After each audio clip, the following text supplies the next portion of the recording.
గొడవ అయింది కదా సార్.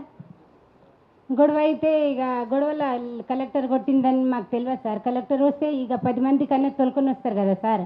ఇక మాకు తెలియదు ఆ గొడవ అయిందని. మధ్యాహ్నం గొడవ అయితే సాయంత్రం 1 గంటకు వచ్చి పట్టుకుపోయిండ్రు. పట్టుకుపోయి జైళ్ళకు ఉన్నోళ్ళు లేనోళ్ళకు అందరికి తీసుకుపోయి వేసుకుపోయిండ్రు. ఇక ఉన్నోళ్ళు ఏమో గుట్టను ఎక్కడ చుట్టాలకో ఏం తిండి లేకుండా ఎక్కడో పారిపోయిండ్రు. పారిపోతే ఇక మేము 6 7 ఎకరాల పొలాలు వేసినాము. మిషన్ తీసుకొచ్చి కోపియాలంటే కూడా ఎవరు మనుషులు లేరు, ఇంట్లో చూడాలంటే కూడా లేరు. చిన్న పాపలు ఇంట్లో ఉన్నోళ్ళు ఆడోళ్ళకి జ్వరం వస్తే కూడా తొలకపోయట్లేరు.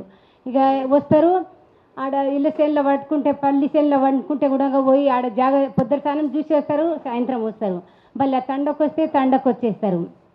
రేవంత్ రెడ్డి సార్కి బొంబాయికి వెళ్ళి మేము లేబర్ పని చేస్తాం. బొంబాయికి వెళ్ళి నెల రోజుల వరకు మేము పనికి పోకుండా అందరికీ ఒక 3 తండోళ్ళకు ఊరోళ్ళకు జమ చేసుకొని వచ్చి నెల రోజులు ఇక్కడ తిరిగి మళ్ళీ ఓటు వేపిస్తే రేవంత్ రెడ్డి సార్ ఏం పెట్టిండంటే మాకు కష్టపడకుండ్రి మంచిగా తినుండ్రి బిడ్డలారా అని మంచి పని మంచి పేరు తెప్పించుకున్నాడు.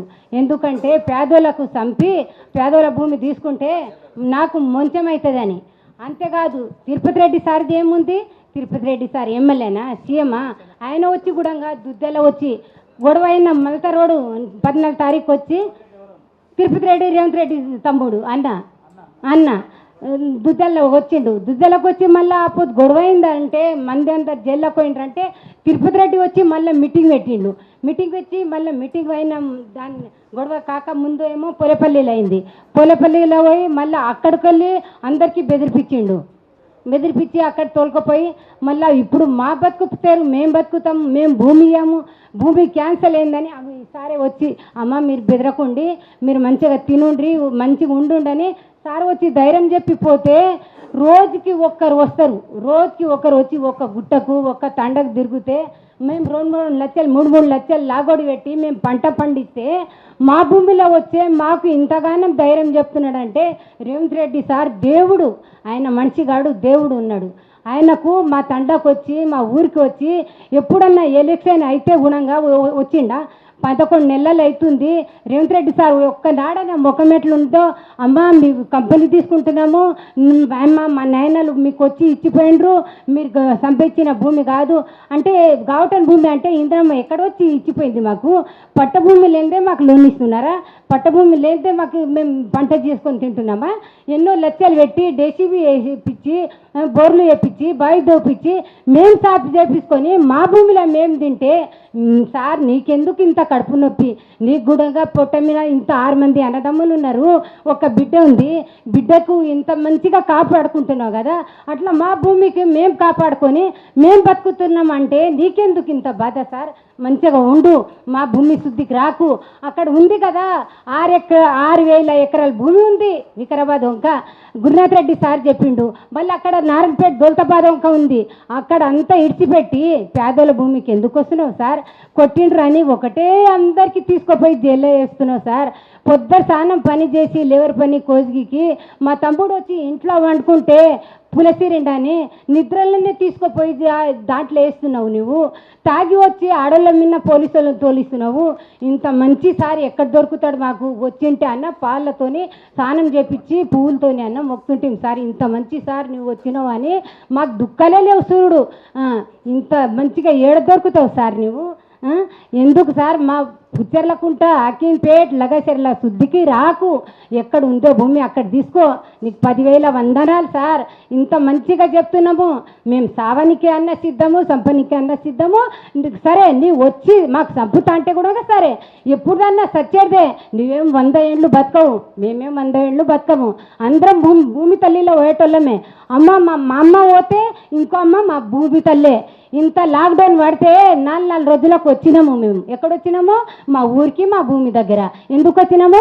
ఆ దేశంలో కరోనా వచ్చి మనుషులు చచ్చితే లేబర్ పని దొరకక ఏం తినాలి అని అంటే భూమి తల్లిలో వచ్చి 3 ఏండ్లు కష్టం చేసుకొని మా భూమి తల్లిలో అన్నం వండినను కాయ వేసుకొని కాయగూరలు వేసుకొని మేము బతికినాము. కోసికి అంగడికి పోవాలంటే పొద్దుగల 9కి తెచ్చి 10 గంటలకు బంద్ చేసిండ్రు. అప్పుడు నువ్వు తెచ్చినావా సార్? మాకు బియ్యం గిట్ట ఇచ్చినావా? వెళ్ళలేవు కదా, నీ జాగాలో నువ్వు కూర్చున్నావు, మా బతుకుతారు మేము బతికినాము అంతే. దానికంటే ఎక్కువ ఏం లేదు సార్.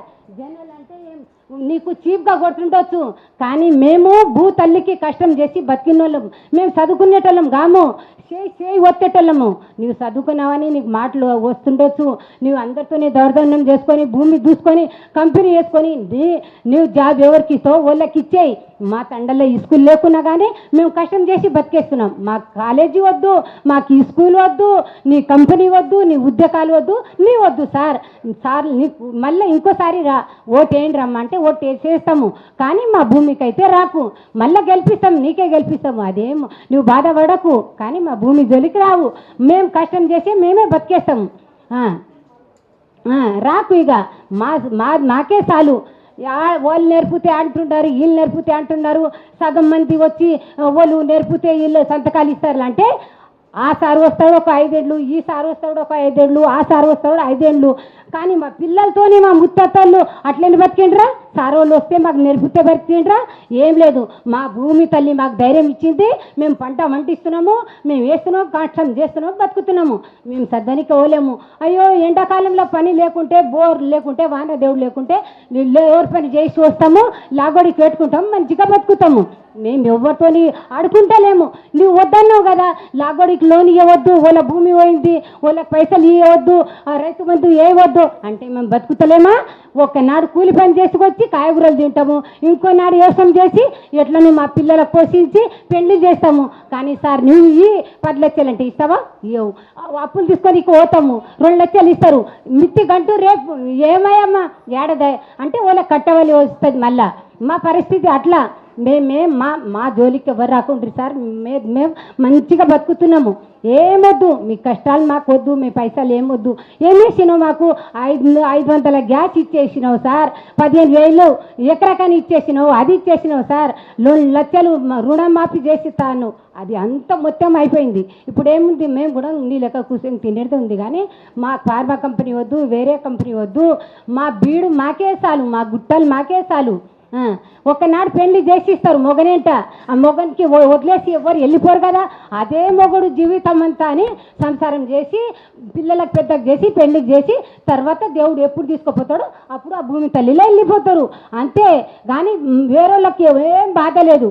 అంచు దేనికి పోతే ఈ గెడుతున్నది ఈ గెడుతున్నది ఎందుకు అంచు చేసినావు అని ఆడ కొట్లాట పెట్టుకొని చచ్చిపోతున్నారు ప్రజలు. అప్పుడు నువ్వు చూడలేవు సార్.